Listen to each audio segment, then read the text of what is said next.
నాతో పాటు కరాటే కళ్యాణ్ గారు ఉన్నారు. మేడం, ఇది దాదాపు తెలంగాణలో కాంగ్రెస్ పార్టీ వచ్చిన దగ్గర నుంచి దాదాపు వందలాది గుళ్ళ మీద దాడులు జరిగే పరిస్థితి, దాదాపు మీరే పదుల సంఖ్యలో మీరు బయటపెట్టిన పరిస్థితి. మరి ఈ రోజు పెద్దమ్మ తల్లి అమ్మవారి మీద జరిగిన దాడి ఏ విధంగా చూడాలి?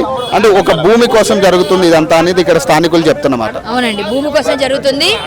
మా బీజేపీ తప్ప ఇంక ఎవరు కూడా దీనికోసం ఫైట్ చేయరు. ఎందుకంటే వాళ్ళందరికీ కావాల్సిన సెక్యులరిజం. మేము దేశం కోసం ధర్మం కోసం పనిచేస్తాం. నేను BJP state Dharmik cell joint కన్వీనర్గా నేను గుళ్ళ కోసం పనిచేస్తా. దేశం కోసం ధర్మం కోసం స్టేట్లో మేము ధార్మికంగా పనిచేయడానికి ధార్మిక్ సెల్ ఉంది. సో మేమందరం పనిచేసేది అందులోనే.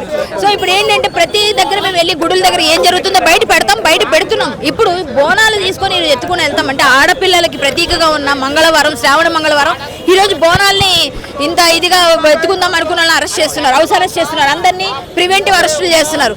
ఇదేం పద్ధతిలో అడుగుతున్నా అంటే తెలంగాణ బంగారు తెలంగాణ బోనాలు ఎత్తుకోవడం అండమేనా? మా అందరికీ కనీసం బోనం ఎత్తుకున్న హక్కు కూడా లేదా? ఆడపిల్లలు అంటేనే శ్రావణ మంగళవారం నాడు అరెస్ట్ చేస్తే అరిష్టం పట్టి పోతారు. ఆడపిల్లల్ని ఎవరైనా ముట్టుకుంటే అరిష్టం పట్టిపోతారు. అమ్మవారిని అరెస్ట్ చేసి తీసుకెళ్లిపోయారు, ఒక వ్యాన్ లో తీసుకెళ్ళి అమ్మవారిని అరెస్ట్ చేసి తీసుకెళ్లి ఎక్కడో దాచిపెట్టారు.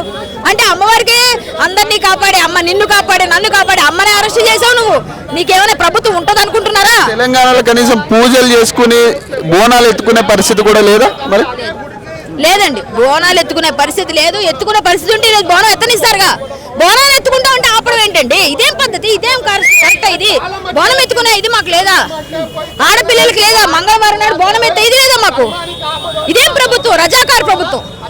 ఈ రోజు ఖచ్చితంగా మీరు బోనం అయితే తీరుతారా లేకపోతే ఏంటండి? ఇంతమంది చేస్తామండి, మా ప్రయత్నం మేము చేస్తాం. ఏమన్నా చేసుకోనండి, ఏమన్నా మా ప్రయత్నం మేము చేస్తాం. మరి అరెస్టులు చేస్తా ఉన్నారు కదా, ఎక్కడికెక్కడ అరెస్టులు చేస్తా ఉన్నారు ఇప్పుడు కూడా? అంతగా నేను ప్రాణం అయితే తీయరు కదండి. అరెస్ట్ చేసుకోనివ్వండి, అరెస్ట్ చేస్తే ప్రాణం పోదు కదా. అమ్మవారి కోసం ప్రాణం పోని మేము రెడీ, మాకేం అభ్యంతరం లేదు. ఇప్పుడు విగ్రహం కూడా ఫిలిం నగర్ లో పెట్టిన పరిస్థితి కనపడతా ఉంది. మరి ఎందుకు ఇంత గోప్యం? ఎందుకు విగ్రహం అక్కడ పెట్టి? ఇదేదో వాళ్ళు ఏదేదో ఊహించుకుంటారు. అంటే 12 ఎకరాలు దానికి కోట్లలో ఉంది. ఇప్పుడు 2 లక్షల గజంకి ఇమ్మని అడుగుతున్నారంటే వీళ్ళందరూ ఎట్లా ఇస్తారండి? గవర్నమెంట్ ల్యాండ్ అంటే గవర్నమెంట్ ల్యాండ్ నామినల్ ఫీజు తీసుకొని ఇవ్వాలి. మీరు ఎవరికైనా ఇవ్వాలంటే నామినల్ ఫీజు కాకుండా లక్షలు. మరి మన మసీదులకి, చర్చిలకి ఎంత తీసుకొని ఇచ్చారు? గవర్నమెంట్ ల్యాండ్ లో ఉన్న వాటికి అవి కూడా చూపించండి మాకు లెక్క. ఎట్లా మాట్లాడతారు? డబ్బులు పెట్టి కొనుక్కోవాలంట. ఇక్కడ ఓవైసీకి ఒక లెక్క, ఇక్కడ ఒక లెక్క అన్నట్టుగా కనపడుతుంది. ఎందుకంటే వాళ్ళ కాలేజ్ అంతేగా, ఫాతిమా కాలేజీలో ఎవరు ముట్టుకోవట్లేదుగా. ఎందుకంటే భయం, అక్కడికి వెళ్ళరు వీళ్ళు. ఇక్కడ హిందువులే చేతకానోళ్ళని ఫీలింగ్. కానీ హిందువుల చైతన్యం వచ్చింది, ఖచ్చితంగా మేము సాధించుకుని తీరుతాం. మా అమ్మవారిని మేము ప్రతిష్ఠ చేసుకుంటాం, అంతవరకు వదిలేదే లేదు.